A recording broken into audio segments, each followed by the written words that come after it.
যে লাস্ট গভর্নমেন্টের সময়ে যেখানে পাথর থেকে বছরে 60 থেকে 80 কোটি টাকা রেভিনিউ আসতো, সেখানে 11 মে থেকে 11 জুন, মানে আমি 9 মে চার্জ নিয়েছি, অফিস করেছি 11 মে 2026 ফার্স্ট অফিস। এই এক মাসে আমরা 83 crore রুপিস ফ্রম স্টোন ওই একটা জায়গায় একটা জেলা থেকে আমরা পেয়েছি, যেটা এখন 100 crore কাছাকাছি চলে গেছে। এবং আমি সব জায়গায় বলছিলাম 100 কোটি গভর্নমেন্টের ঘরে জমা হতো, 1100 কোটি টাকা সাইফোন হতো, বেরিয়ে যেত। এবং আমরা আলটিমেটলি এই টাকার মেন বেনিফিশিয়ারি কে, লাভার্থী কে, ওই পর্যন্ত যাবে বেঙ্গল পুলিশই পারবে। বেঙ্গল পুলিশই পারবে এবং বীরভূম পুলিশই পারবে, under the proper leadership of the DGP and the guidance of the honourable home secretary, ওরাই পারবে।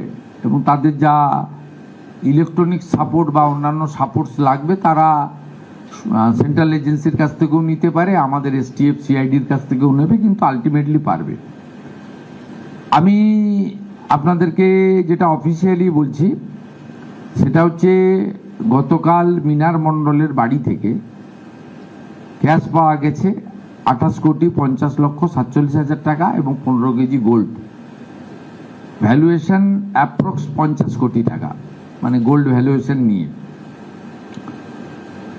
এরপরে মিনার মণ্ডল এবং তার ফ্যামিলি মেম্বাররা ওপেনলি বলেছেন যে তারা ওই নিকনেম টুলু মণ্ডল, ওই ওর আসল নাম নিজামুদ্দিন মণ্ডল না কি আছে, নাজিমুদ্দিন মণ্ডল, উনার টাকাই ওখানে ছিল।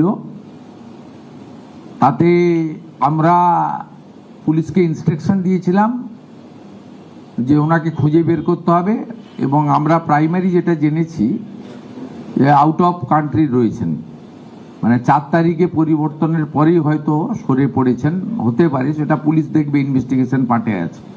তার জন্য যা করার ডিজিপি সাহেবকে বলা হয়েছে সেন্ট্রাল এজেন্সি বা অন্যান্যদের সাহায্য নিতে। আমরা উনার যতগুলো অ্যাকাউন্ট এখনো অবধি পেয়েছি, বিভিন্ন অ্যাকাউন্টে 93 কোটি টাকা, সেই 93 কোটি টাকা আমরা টুলু মণ্ডলের অ্যাকাউন্টসগুলোকে আমরা ফ্রিজ করেছি, সমস্ত অ্যাকাউন্টকে নন অপারেটিং করার জন্য ফ্রিজ করা হয়েছে।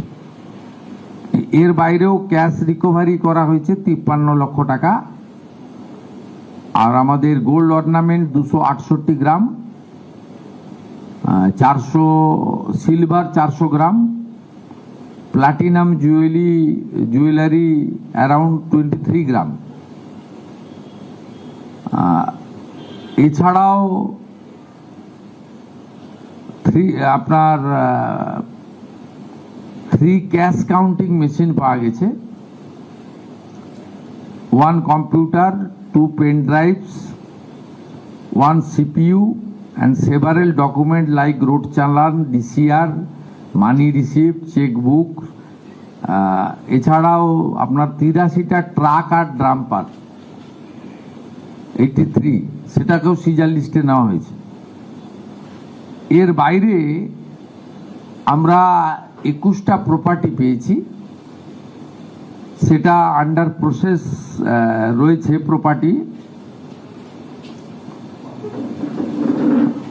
এই প্রপার্টি লিস্টের মধ্যে আপনার রয়েছে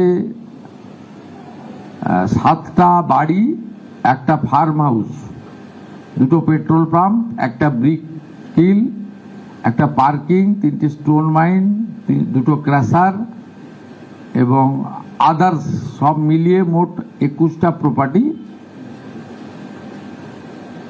এই জায়গার পরিমাণ হচ্ছে 300 বিঘা। এই 300 বিঘা প্রপার্টিকেও আমরা, আমাদের যা আইন আছে প্রসেস অনুযায়ী, এটাকেও আমরা সিজারের মধ্যে নিচ্ছি, আন্ডার প্রসেস, সময় লাগবে, সেই প্রসেস জেলা পুলিশ করছে। Thanks to SP Birbhum and it's team, tirelessly তারা কাজ করছেন, এবং ডিজিপিকেও তো অবশ্যই থ্যাঙ্কস দেব, তিনিও রাউন্ড দ্য ক্লক মনিটরিং করছেন এবং টাইম টু টাইম এইচএসকে এবং আমাকে রিপোর্টিং তারা করছেন।